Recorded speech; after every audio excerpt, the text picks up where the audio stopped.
ایک PDM بنی ہے، وہ احتجاج کر رہے ہیں، جلوس نکال رہے ہیں، بڑی اچھی بات ہے، نکالو، کسی غریب کا بھلا ہو جائے گا، کسی غریب کا بھلا ہو جائے گا، مہنگائی کم ہو جائے گی، کیونکہ مہنگائی کسی کے بس کی بات نہیں ہوتی۔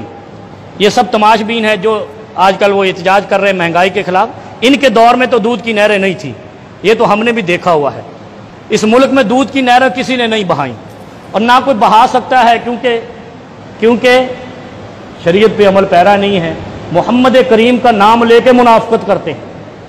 جو میرا بھی نام لے کے کوئی منافقت کرے گا نا تو میں کیسے اس سے راضی ہو جاؤں گا؟ جو رسول اللہ صلی اللہ علیہ وسلم کا نام لیں، جس ملک کی بنا اس پہ ڈالیں، پاکستان کا مطلب کیا؟ لا الہ الا اللہ، اور پھر اسی سے منافقت کریں، سود نافذ کریں، رشوت عام چلے، فحاشی کا راج قائم کریں، پھر کہیں یہاں دودھ کی نہریں بہہ جائیں، یہ خام خیالی ہے۔ لیکن لطیفے کی بات یہ ہے، آصف زرداری صاحب ہوں، میاں نواز شریف صاحب ہوں، یہ پچھلے 30 سال سے کبھی بے نظیر بھٹو کی شکل میں، کبھی آصف زرداری کی شکل میں، کئی بار میاں نواز شریف صاحب کی شکل میں، بڑی اہم بات کر رہا ہوں، یہ ناراض نہیں ہونا، شکل میں ہمارے اوپر حکمران رہے۔ ان ادوار کے اندر مولانا فضل الرحمان بھی رہے، پروفیسر ساجد میر بھی رہے، قاضی حسین احمد بھی رہے۔ ذرا غور کر کے جانا، کیونکہ میں یہاں سے جو اسلامی رہنمائی کرنے کا پابند ہوں، یہ تینوں ہمارے لیڈر مذہب کے نمائندے رہے، قاضی حسین احمد مرحوم، مولانا فضل الرحمان صاحب اور پروفیسر ساجد میر صاحب۔ لیکن لطیفے کی بات یہ ہے، جب بھی انہوں نے نفاذ اسلام کی تحریک چلائی، ان پر لاٹھی چارج ہوا، آنسو گیس ہوئی، قاضی حسین احمد پر لاٹھی چارج ہوا، جیل میں ڈالے گئے، آپ کو بھی پتا، زخمی ہوئے، بڑے بڑے سرکردہ مذہبی رہنما قتل ہوئے۔ نفاذ اسلام کی تحریک کیوں چلائی؟ پھر میاں صاحب کا دور آیا، اس نے کہا قادیانی ہمارا سرمایہ ہیں، ہمارے بھائی ہیں، جوتے پڑے جامعہ نعیمیہ کے اندر، مسلمانوں کو دل شکستہ ہوئے کہ جس کو ہم مسلم لیگ کہتے تھے وہ تو کافروں سے بھی بدتر نکلی۔ یہ سوچے ذرا آپ۔ پھر انہوں نے مسلمانوں پر، یعنی یہاں کے مذہبی لیڈروں پر، علامہ احسان الہی ظہیر شہید کو میاں نواز شریف کی قیادت میں قتل کیا گیا، ان کے ساتھیوں کو قتل کیا گیا۔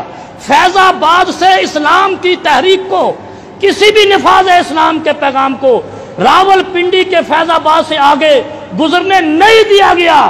بابا خادم رضوی بھی فیض آباد پہ روکا گیا، آگے نہیں جانے دیا گیا۔ اسلام کو روکنے والے میاں نواز شریف تھے، بے نظیر بھٹو تھی، آصف علی زرداری تھے۔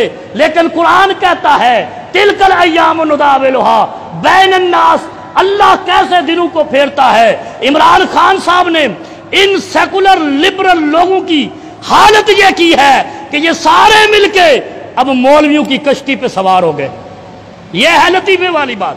آج میاں نواز شریف کا لیڈر مولانا فضل الرحمان ہے، آج آصف زرداری کا لیڈر ساجد میر ہے، آج ان سارے ان لوگوں کا جن کے اوپر کرپشن اور چوری کے الزامات ہیں، سچ ہیں جھوٹ ہیں، یہ فیصلہ قانون اور انصاف کرے گا۔ لیکن مجھے یہ پتا ہے جن کشتیوں میں زرداری صاحب نے اور نواز شریف صاحب نے اپنے ادوار میں سوراخ کیا تھا، آج اسی کشتی میں سوار ہو گئے ہیں۔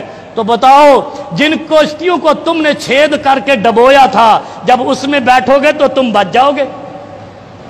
میں حیران ہوں، 30 سال جن کشتیوں کو چھید کیے ہیں ان سیاستدانوں نے، آج اسی کشتی میں بیٹھ کر کہتے ہیں عمران خان کی حکومت گرائیں گے۔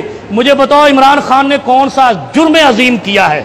مہنگائی تم نے کون سا دودھ کی نہریں بہائی تھی؟